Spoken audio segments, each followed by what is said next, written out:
Welcome, everyone, and thank you so much for joining us for Mentorship Mondays after quite a long break, just over a month. I know it feels like forever, but today we have an amazing speaker with us. I think she's going to make up for all of the time that we have lost with Mentorship Mondays, with all of this holidays that we've had. I was actually speaking to someone, Aneesa, and as I reflected on all of the breaks we've had, I actually realized that this period has become a bit more disruptive even than the December holidays. I just feel like it's taken a lot more time out from our diaries. But thank you so much for making the time to join us today. I've met Aneesa a while ago, and for those of you that know how I like introducing individuals, I don't go into their profiles. You can stalk Aneesa on her social media and on LinkedIn. She's extremely active. I didn't think there could be anyone more active than myself or Raksha, and sometimes even Narasha is on the line. But I have met someone who's equally as active as we are. And she's been doing some amazing work and having some really important conversations. And I've listened to some of these conversations, and it really allows you to go deeper into coming to some realizations on what's working and what isn't. So I'm going to hand over to you, Aneesa, and you're going to take us through resilience. And I'm so keen, this is a topic so close to my heart. It's something that we delivered on WomX as well early on in the program. And today we're joined by the community from both WomX, YIEDI, and just our entrepreneurship community that's wanting to learn more about topics that really matter, not just in terms of growing their business, but also growing themselves and growing their, becoming solid individuals that can run businesses that are growing and scaling. So over to you, Aneesa. Thank you so much for this opportunity, Jayashree and team. I am so excited to have this conversation today because it is a topic near and dear to my heart, my lived experience, and really what I put out into the world in terms of my own offering in the market in how to cultivate this radical resilience, because all of us in some shape or form has some element of resilience that we've cultivated. But radical resilience asks of us something more, something deeper, something more profound. And so without further ado, I'm going to start sharing the presentation. And I promise you, it's not a death by PowerPoint, and it's going to be more visually appealing, I hope, than wordy. And I absolutely love engagement. So if there are any questions or if there's any emotions that come up, please just pop in any emojis into the chat. And I know we only have half an hour, and then we'll take some questions. So how do we cultivate this radical resilience? And as you can see on the screen, most of us are sitting in what is called the defeatist mental space or attitude. And it's also could be labeled as that feeling of feeling like an imposter. And I'm sure many of us sitting here in this room today have at some stage in their lives felt like an imposter. And even if it goes away, somehow it comes back. So that defeatist attitude does play a big role in how we move forward with cultivating radical resilience, or how we stay constrained or hold us back. So most people are sitting here in this just beneath the line, and those that are at the top of their game are really in that zone of genius. They're in their flow state is what we refer it to. They are completely aligned with themselves, and they're living from a place of abundance, acceptance, and just generating possibility. So let's move into just some context slides that I want to share with you. And again, this comes back to the I can't, that feeling like you just want to give up.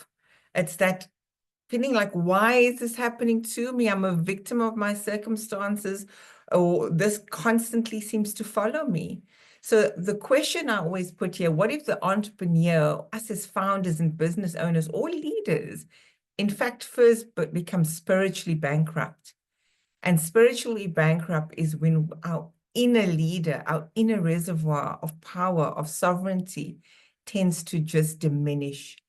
Only then, actually, do we end up becoming financially bankrupt, where our businesses are no longer thriving and we are in survival. So, how do we then cultivate this? As it says on the screen on your, it will be on my left, but probably on your right, would be energy. You know, everybody understands if your energy is not optimal, we're not going to be driving forward or moving forward with inspired action towards our goals and our intentions. In the same way, like being optimistic and having that self-awareness, moving forward with grit, and really being centered in your heart space in order to be more agile in moving forward. And, you know, on the other side of the screen, there's a little bit more depth there, but it's not about being able to deal with setbacks and not giving up when things get challenged, or rather it is about being able to just be radically resilient when you do get setbacks, when things aren't going in your favor, when you've lost the deal, when you've put so many content marketing campaigns out into the market and nobody's buying, and you ask yourself why. It's the other stuff within our businesses. It's about increasing staff retention and stickability. It's that stickability factor. How do we remain consistent and show up every single day? It's about being flexible and creative thinking. Ultimately, it is about cultivating that meaningful relationship with yourself and others. And how do we do that? It's understanding our context better. So moving back into some more context, from a business perspective, what we do find is that there are loads of challenges in terms of collaboration and communication. And what we've seen statistically is poor communication limits collaboration, and hence teams work in silos, or we can't find between ourselves as founders and entrepreneurs and those that we're employing to come on the journey with us to be aligned with our purpose, with our vision and our mission. This takes us then to ineffective leadership, you know, where leaders or founders are not sufficiently skilled and they don't inspire curiosity, or they don't empower teams to learn and grow. I have this view that we can fail because fail is for all I learn. And that is coined by Dr. Colleen, my actual coach and supervisor that's trained me over the years. And then from a culture, how do we cultivate a healthy, optimal culture? Because currently there's a lot of conflict between leaders, teams, and the values are not embodied. It's the wow factor on the wall. It's the words on walls, but people are not really living it. And then that leads to mental wellness and well-being, you know, and this is where most of us are sitting. High levels of stress, anxiety, burnout, which impacts our morale and our outputs. So I'm rushing through this because I really want this to be interactive and engaging. And we'll get to, I know if somebody's managing time for me, I've got 19 minutes left, I think. So here's where we really want to get to, is understanding ourselves intimately. What is that inner speech? What is that neural phenomenon and what we say to ourselves? Our primary, and I'll come to that later, how we sabotage ourselves is we our own worst judge, jury, and executioner. The idea here is to build coherence versus chaos. So when we're feeling like we want to give up, that the whole world is against us and that this business isn't for us anymore and we can't make it work, it's about how do we come back into center and build coherence versus the chaos that we sit in, that victim consciousness, right?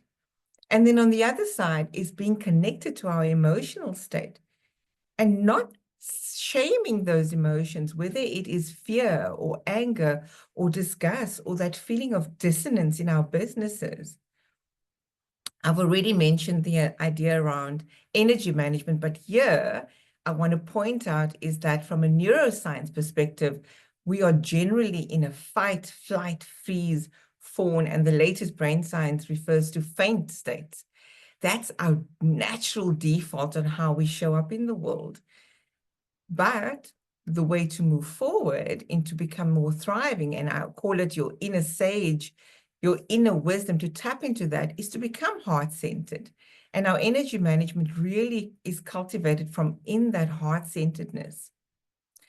Moving forward, it's really about the awareness, right? That mindful study on how we sabotage ourselves. Because when we understand how we sabotage ourselves, we can better move into that feeling of feeling competent and being more resilient, and ultimately getting to that level of radical resilience. So the question is, how do we future-proof ourselves? And just ignore the data. I just love this image, and I love the thought around future-proofing ourselves in this world that promises chaos, that promises difficulty and challenges and failure. If there's one promise, we are going to fail, but how open are we to that?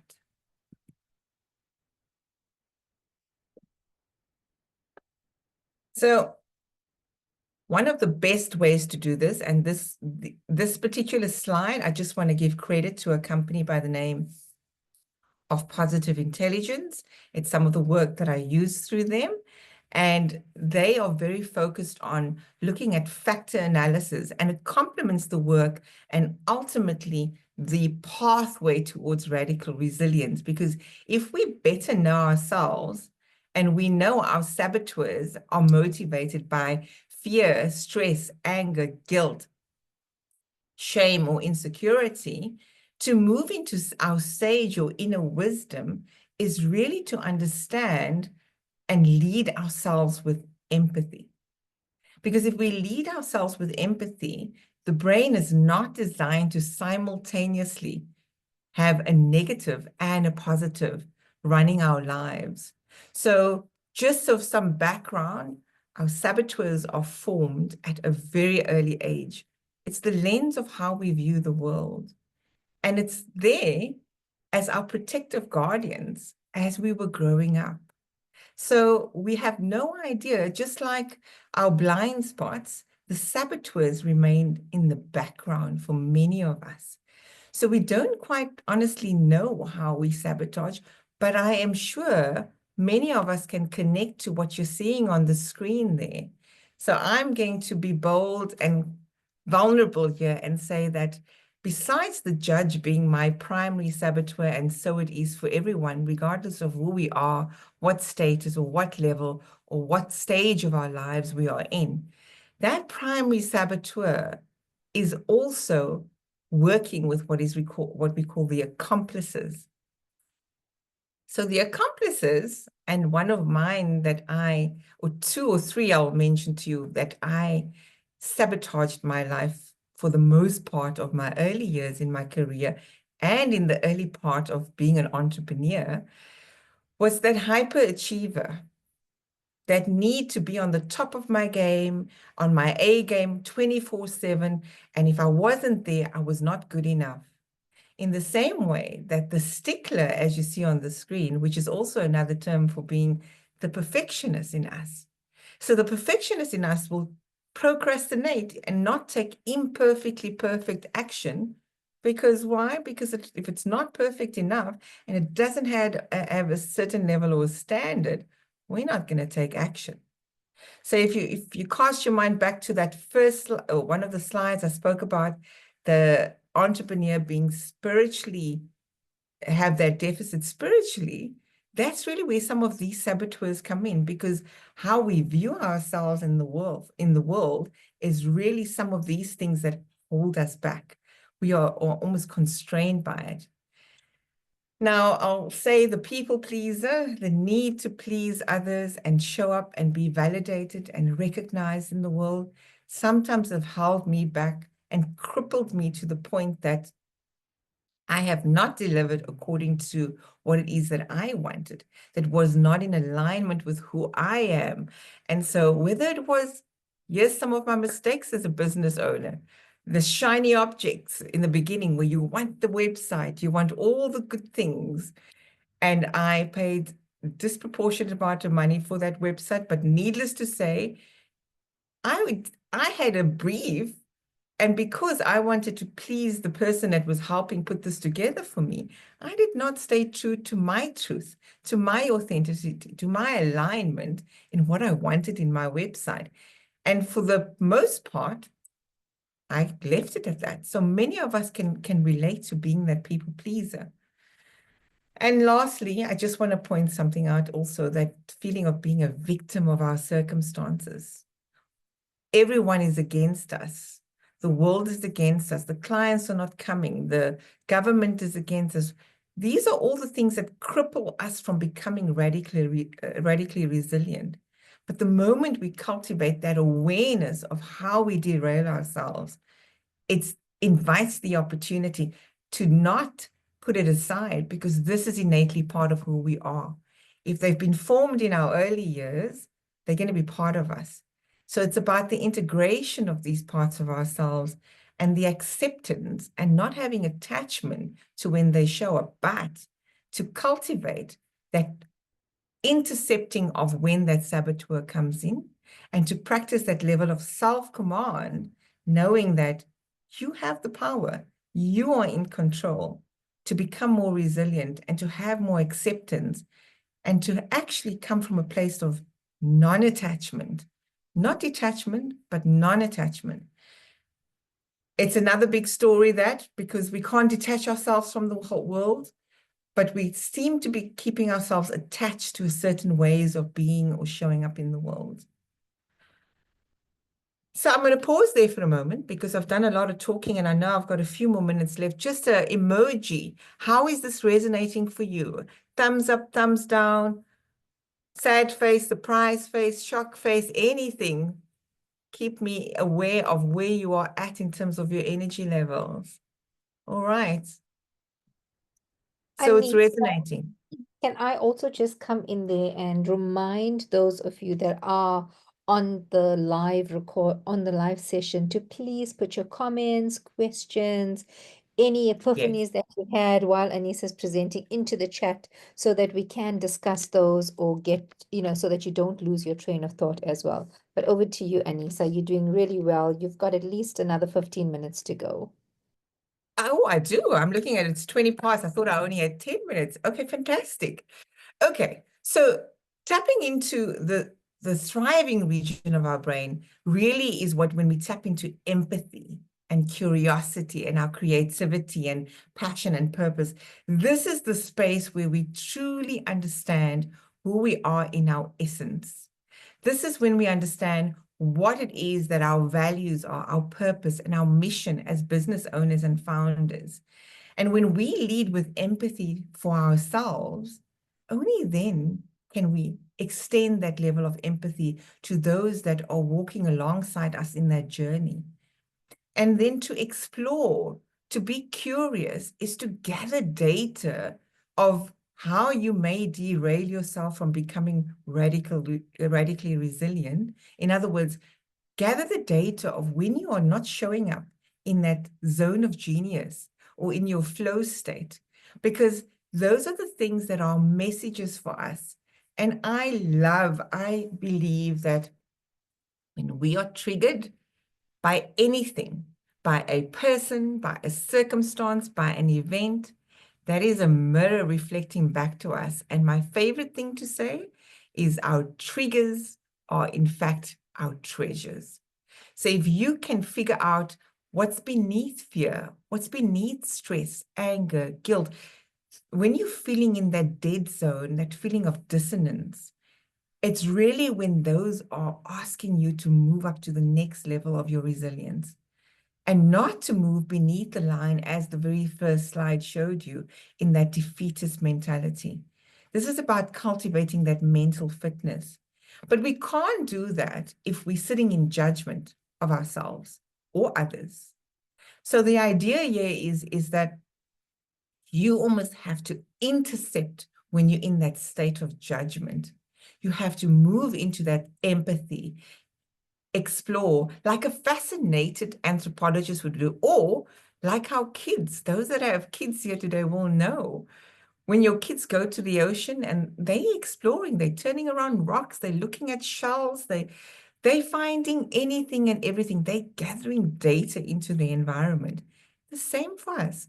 We as entrepreneurs, founders, or leaders of our business have forgotten what it is to have fun and to be curious and to keep in mind to stay curious, because that's where creativity is cultivated. That's where we become innovative and generative, but not holding on to or being attached, as I meant earlier on, to a particular outcome that we want. Because radical resilience is also being not attached to an expectation or an outcome. Because when that thing does not go as anticipated or in your favor, or you've lost an opportunity in your business, it's about now saying, well, I've got data. What is the data telling me?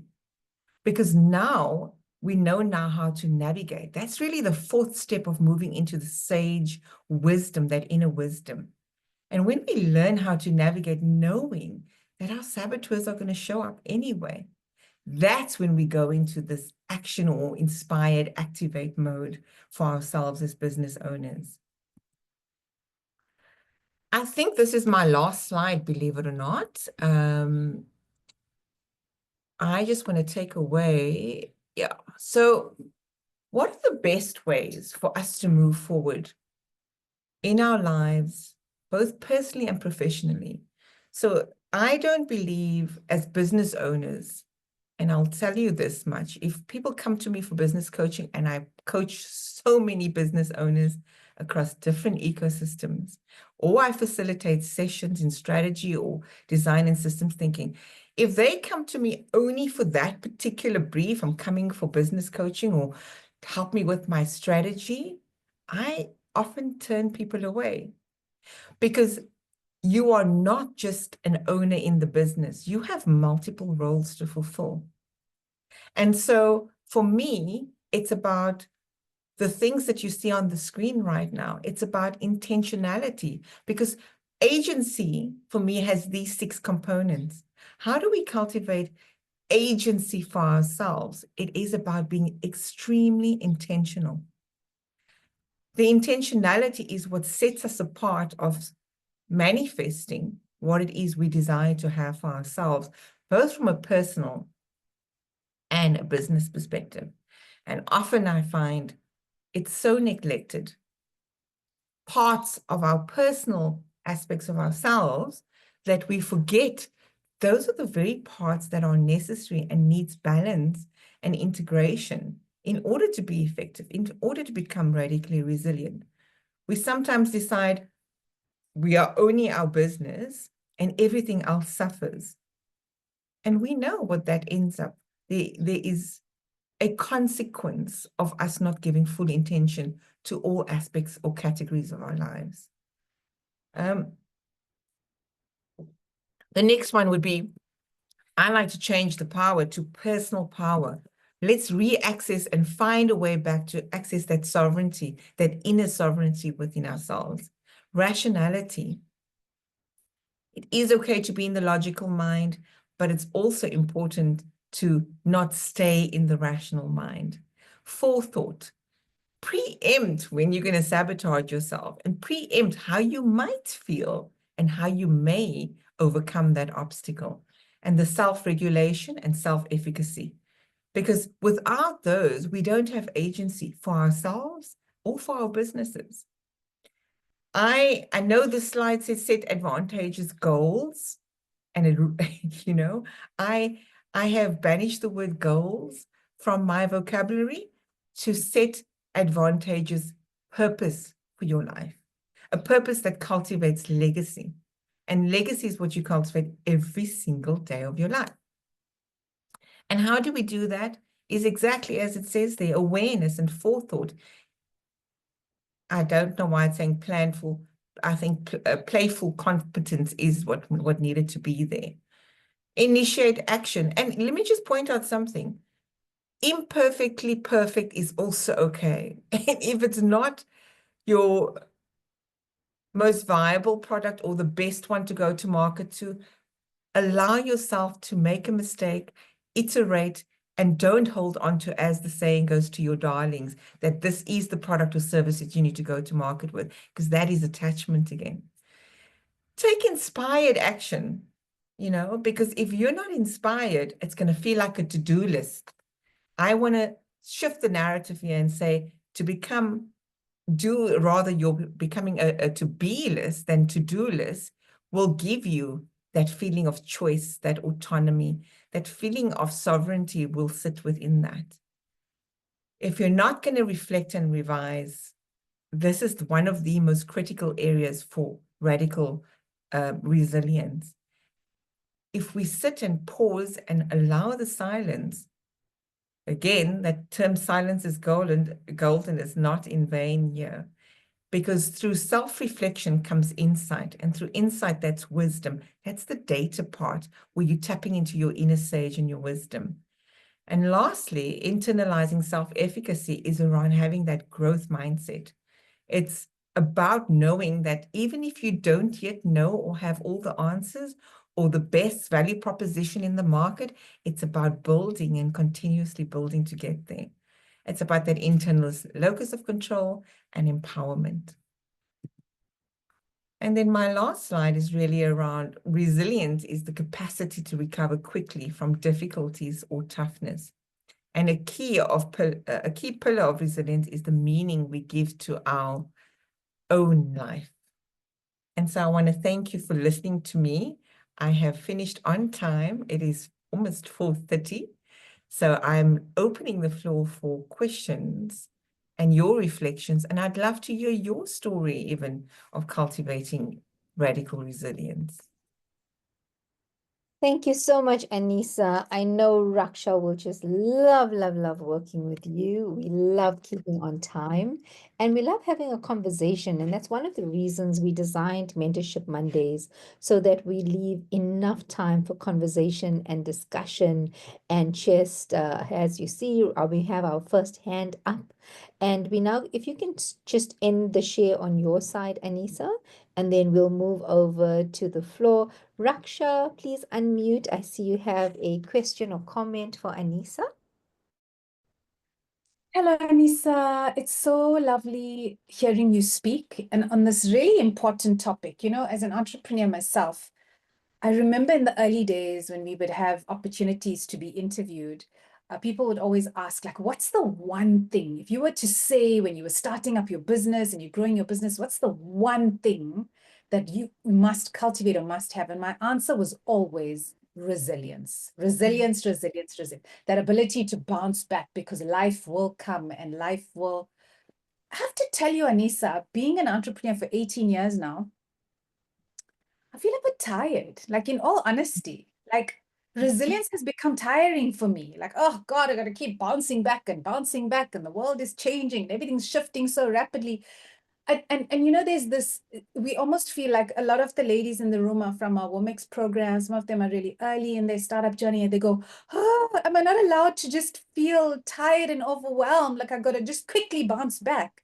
So I feel like this concept of radical resilience almost makes us, I can tell you personally, I'm feeling a bit of it now. So I'm feeling like, yo, can I actually just take time to breathe? There's a lot happening. I've got to keep bouncing back into it and bouncing back into it. So I'm interested to hear your take on it, on that relationship with our personal, and I love how you talk about our personal sovereignty and personal power and connecting with those aspects of it. But this almost collective expectation of continuous, permanent resilience. How realistic is that?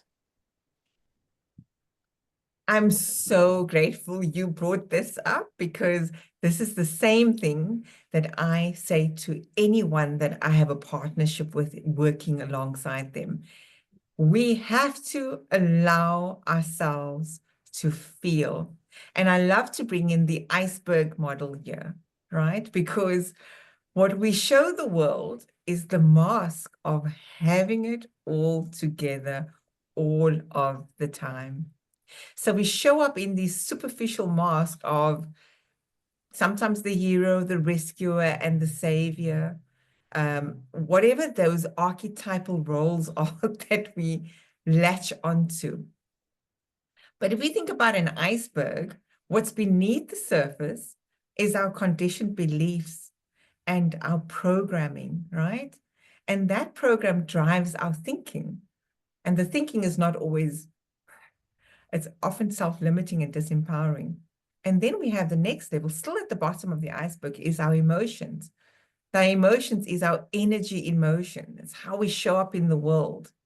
But to get to the top of the iceberg is really to feel through the emotions. So my approach that I have personally taken on is to stop the facade of having it all together. Because radical resilience also asks of us to say, well, hold on, let me be in tune and attuned to my energy, to the emotional state that I'm in, because it's not grit in an egoic sense that we need to show up with. It's also being able to understand and know when we are out of sync and out of alignment, and being able to say, this is enough now. I'm taking a pause. And that it's not about being on the top of my game in this moment. For me to be on the top of my game is to be more aligned to my value system. So if a value system was, let's think about a relevant one here, contentment is a value. But if you're not content because you're needing to show up and show the world that you can be everything to everyone all of the time, you are misaligned with your values. So the dipstick here, and to respond to your Raksha, is to know when you are in the dead zone of your values, when you're no longer feeling that you are inspired. I'm not saying motivated, when you're no longer inspired and you are tired because you have that multiple roles. And I spoke about it earlier on too, the disconnect and the disjointedness between thinking we have to show up in our business and be 80% in our business. It is flawed. It's about finding a balance and integrating all parts of our areas of our lives, both personally and professionally. I hope that answered that.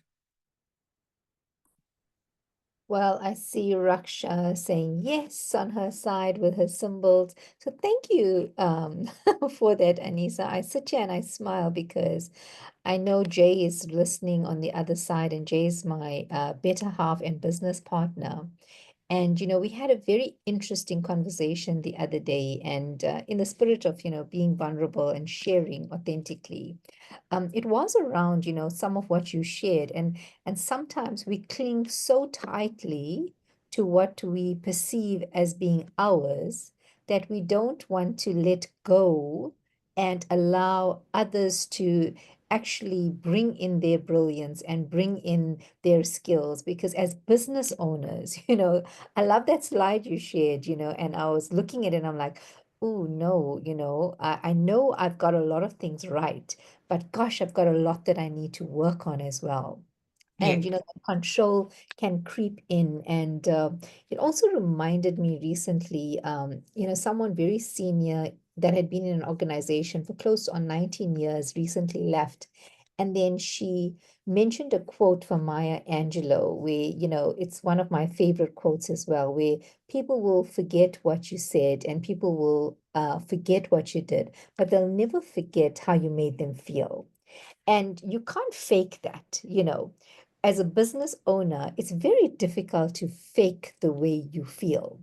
And if you are stressed and if you are concerned, it's going to show up in the conversations you have with your clients. If you are not aligning, like you said, to your own values, and you just feel something's just not going the way it should be, or you're uncomfortable in the truth of what's happening behind the scenes of your business, it shows up in the conversations you have one way or the other, because we Yeah. can read into how someone's feeling just by what they say and their actions and all of that. So thank you so much for that question, Raksha, and thank you for answering it so effectively, Aneesa. I see there are some other um, Comment.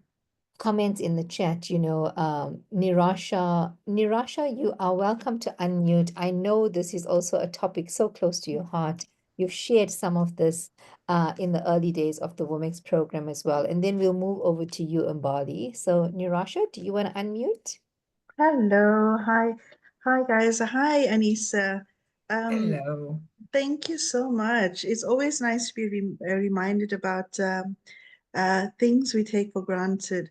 I made a comment that we do have saboteurs, and if we live in denial, we'd never be able to change and shift our energy. So I always found it very hard giving up control. And I used to use the phrase, my business is my baby. But in doing that, I wasn't allowing it to grow. And it only happened, the growth started when I brought more people in. And the first one was hiring a virtual assistant, which made life so much easier.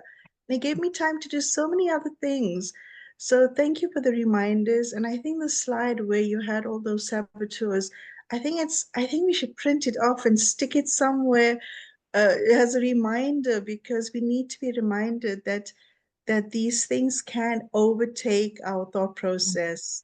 And Raksha, that feeling of tiredness, oh gosh, it is so easy to stay in that space for a while, but it's also good to be mindful of it. Thank you so much, Aneesa.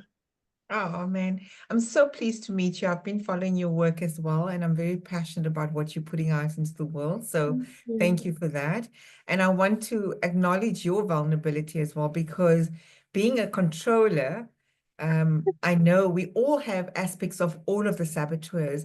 And what I want to point out there, that need to control is also from past traumas and past wounds of not feeling good enough, not feeling like I belong, not feeling like what I'm putting out into the world. And I'm certainly not saying, Narasha, this is yours, but this is just some context of why we feel the need to control.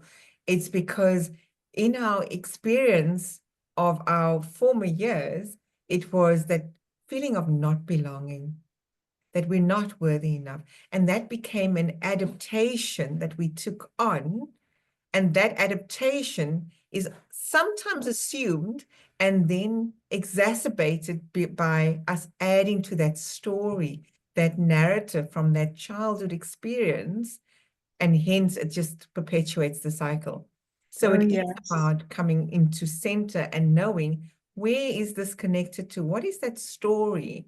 And when it's mirrored to you through an experience or a person or an event, be grateful and thankful for it. Oh, yes, I definitely, and has we work on ourselves, and working on ourselves is a daily thing. And but the important thing is putting in the work, and rising above that Yeah. that ego self. Thank you. Thanks so much, Narasha. One last departure point there is that we're not supposed to be shaming what is referred to as by Carl Jung, the shadow sides of ourselves. They are part of ourselves.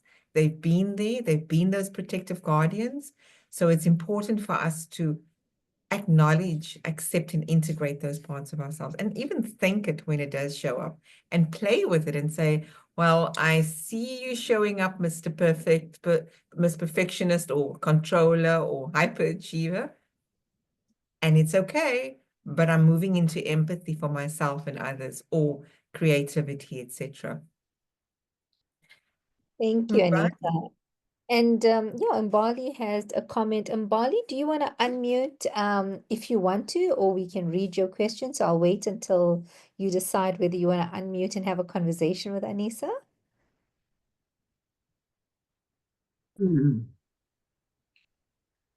Hi, good afternoon.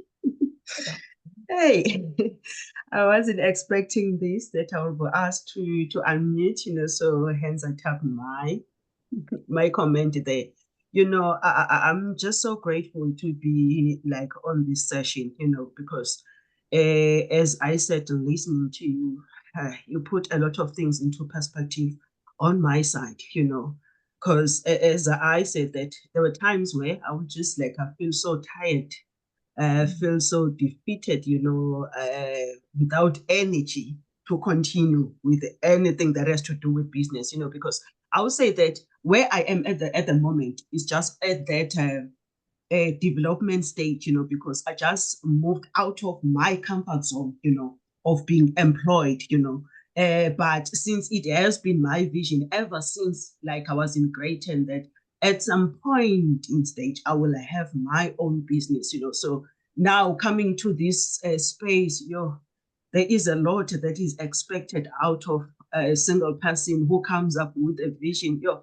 Yeah, I know that there's still a long way for me to go and a lot to learn, and I'm really grateful, to be sitting and listening to people who have been in this journey for a long time. So I'm gaining a lot. So thank you so much. Bali, I just want to acknowledge you for something that you said, and that's the fact that you were able to remember your why you started this journey.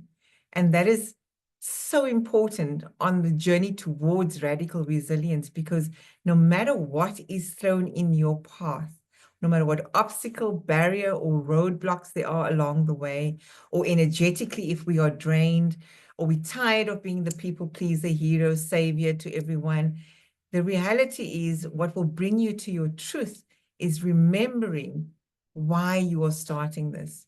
What is the legacy you want to leave behind? And that will re-energize you to get back to the craziness, or knowing that when you wake up, as you say, in the morning, you've got that drive to push again, because you're remembering your purpose, your godly given purpose that we all have. And I think that's my mission, is to bring people back to the truest, most authentic, divine expression of themselves.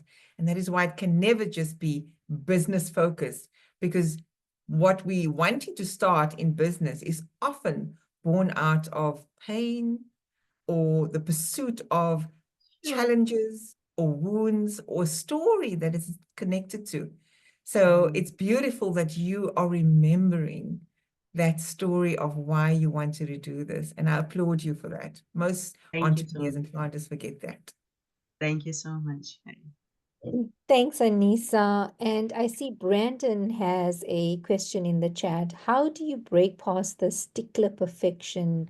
It's something a lot of us do. Brandon, do you want to unmute? Let's get your voice in the room. Absolutely. Thanks so much, Jesh. Yeah, I think this is something that, I've had conversations with entrepreneurs about, and something that I really struggle with myself is, the stickler. When you were speaking about the stickler, and the fact that when we want to perfect something before we deliver it, it causes procrastination, because you're not happy with, a specific task, or a specific product that you've created, or, a specific maybe pitch deck. It could be as simple as a pitch deck for some of us in the room. So it's like, we have this great idea, usually. It's this brilliant idea in our minds, and it sparks so much of passion and, so much of creativity. And then, what's in our minds is not what we can put to paper. So how do you break past that wall? Because, once you get it down to paper, and it's like, oh, this is not what I expected. And then, you kind of just want to give up, because you're like, oh, can I actually do this? Then you feel, or I feel, let me speak for myself, sometimes imposter syndrome, because it's like, is this idea too big for me? So do you have any advice on how to get past the stickler? Or how do Absolutely. we embrace it? And because that's something I think a lot of I struggle with myself, and I think a lot of us do struggle with. Spot on. I'm a recovering perfectionist, so I need to constantly remind myself. But let's bring it back to business and entrepreneurship. Very recently, I was an adjudicator at a pitch contest as well. And it was interesting to see who were the perfectionists trying to flawlessly execute on their pitch, versus who was there in their authentic, raw, real self. And as I said to Mbali, coming back to why you are doing the work that you are doing, what is the impact that you want to leave?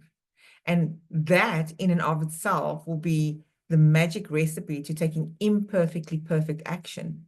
And when I think about the design and system thinking approach that I support clients on, When you're designing any product or service, it's designing it with empathy for others, of what you want to put out into the world, what you want to impart. And as Jayashree spoke about that quote that she loves, it's how do we touch lives? When we move past the perfection, we move past ourselves. We realize we're in service to others in what it is we're wanting to put together.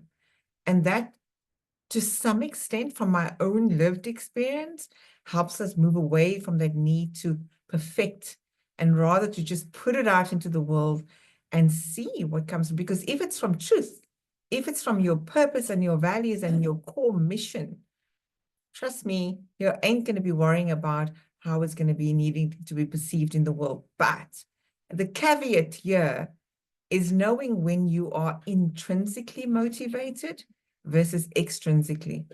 And perfection, again, comes back to that story I spoke about earlier on, the assumed adaptation of not good enough, or I have to be the good girl or good guy. So if it's not good enough or not perfect enough, it's an adaptation that we take on. So if we can just create more awareness that we're doing that, that's when we are able to intercept it and then practice self-command. And like in the design thinking world, for those that are specialists here, I'm not a specialist, but have trained in it as well. It's about testing whatever you need to put out into the world rather than thinking it's got to be the end product, because it's about iterating and constantly improving and enhancing that. So that would be my response. And to stay close to your why. Stay close to your why. Thank you so much, Aneesa. I mean, again, just so much depth. And if you don't mind, for a minute, I'd like to play devil's advocate. I mean, like having you as an adjudicator is such an amazing addition to an adjudication panel. We run quite a few programs across multiple sectors, and all of the individuals on the other side selecting the businesses are not as in tune with this way of thinking as you and I may be, or Raksha and Nirasha. So we're Yeah. sitting individuals that are looking at bottom line results, looking at forecasts, looking at financials, looking at competitor analysis. And, it's also this balancing act that has to happen where you want to see, and we sit in these panels as well, so you want to see the true nature of the individual and their authentic self, but it has to be backed up then by facts and figures. And sometimes you can feel it if there is, that conflict that I talked about happening. But Yeah. it is something that we have to, I think it's an opportunity for us to almost start educating corporates a lot more and individuals within corporates a lot more to start understanding the side of thinking. And, that's something that I just wanted to put out there. But also, going back to some of the comments you gave to Brandon with regards to design thinking and being a stickler. And when we teach innovation as well, we talk about something called build that ticking clock, because if you wait for all of the pieces to be in place, you may never ever launch something. You've got to build, test, reiterate. I mean, design thinking principles, basics in play, right? And so I just wanted to touch on those 2 points and love to hear your views on that as well. It's something that I am so passionate to change the narrative on, because I am in so many of these adjudicator roles, or I'm helping prepare or support entrepreneurs prepare their pitches, and they are stuck in who's in the room, which investor, what do I need to talk about, the politically correct stuff that I need to say. And I'm so inspired to flip the script here, because yes, you need to know what your business forecast and the projections are, and whether you're going to scale this business and whether you're going to sell it. Those are important things to be aware of. What's the value of the business? What is the legacy? Is it something you want to hold on to? But if you're not telling the story of why you started this business, what my technique is that I've shared with entrepreneurs to make it more politically correct, and it's a bit sneaky, I think, but I think it's creative, and you may or may not want to use it, is to look at what are the United Nations Sustainability Development Goals. Because in there's a lot of purposeful legacy building solutions that I think it's how many countries that have asked us to have this ready by 2030, this audacious goal of getting to those SDGs, right? And so when they can link back their business offering or service of what it is that they want to leave or contribute towards this SDGs, that social impact component, and bring it back into how it's going to, let's for hypothetically, increase employment, decrease hunger, whatever the context is of whichever goal that you're touching, or access to education or technology. Bring it back to that, because then that's telling your story of why this is important to you, along with something more formal that investors or those corporates in the room will be very happy to oblige to, because it's something that we all have to work towards as businesses, as economies, and as a country overall. Thank you again, Aneesa. And I see Sibolelo, Alice, you've got quite a loaded question in the chat. And I know that it might require for you to have a more detailed conversation, Aneesa, but maybe if you just want to read through that comment from Alice and see if there's a response. Okay, so valuable insight indeed. Thank you, Aneesa. Would you advise me as a business owner to perhaps pause the business to allow myself to recover, so to avoid the situation spilling out to the client, also to protect my reputation before the worst could happen? Just like Jayashree said, sometimes you can pretend to your clients. So when you say take a pause, and I don't know if you want to come off mute and just give a bit more context before I respond to that. When you say pause, are you meaning pause the business until you can reposition, regroup, and figure out where's the next step, or end Yes, this exactly completely? that. Thank you for the opportunity. Exactly that. I just didn't know how to put it, but exactly Okay. what you are saying. Thanks. Trust me, the pauses are sometimes the best thing we can do. The most important thing we can do is to pause our businesses for that moment, because we sometimes get so stuck in a rut of how we thought we were going to do it. But if you remember, when we're gathering data along the way of as we're taking our product and service offering to market, we are then able to also gather data within ourselves. Where are we no longer in alignment with this? Is this disconnected to why we actually started this business? How has it evolved versus where you actually want to take it to? So it is, for me, a critical thing. In fact, Sibolelo, Alice, I'm in exactly that point of my business right now. I'm not certainly pausing or putting it on hold, because that need for perfection has left me. I'm not attached to perfection. So what I am doing from my personal experience right now is saying, okay, so if I look at my business holistically, is everything authentically me and what I want to leave as an impact in this world? Or am I going with what is politically correct again, doing the lead generation campaigns, throwing content out on social media, doing everything that everybody says we should be doing, but then we're not feeling whole within ourselves and there's something missing. So the pause just allows you to reconnect to that. That silence is so critical to gather insight, to say what is working, what's no longer working.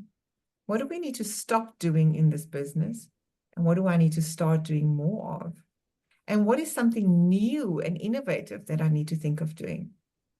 And even in the pause, it's about asking others for input and being okay with getting feedback. So that would be my response to that. Thank you so much, Aneesa. I think we have time for you to respond to the final comment from Mbali, and we can then close off the session. Yes. Oh, Mbali, that childhood trauma and how anyone can overcome that experience. You know, I'm going to be vulnerable here. As a young girl, I did not grow up with my own parents, and I lived on my own since about 16. And so for me, I always felt like why did this happen to me? I didn't really know who I am, where I fit. That sense of belonging wasn't there. So sense of belonging creates that need to please others in this world all of the time.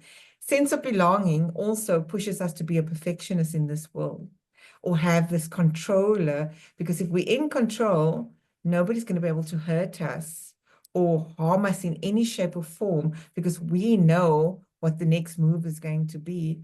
So this internal trauma is so, and wounds are so important to be, first and foremost, to be witnessed and validated, because we are not our traumas or our wounds. We are not a victim of our circumstances. I always have the motto is it shapes the direction our life takes on. We don't need to be a victim of our past traumas or our wounds, but it is absolutely our responsibility to say, what am I going to own that is mine to own? How do I offer forgiveness to myself in how I showed up in the moment, and offer grace to myself and to anyone else that was on that path that caused and contributed to that trauma? And how does it serve me?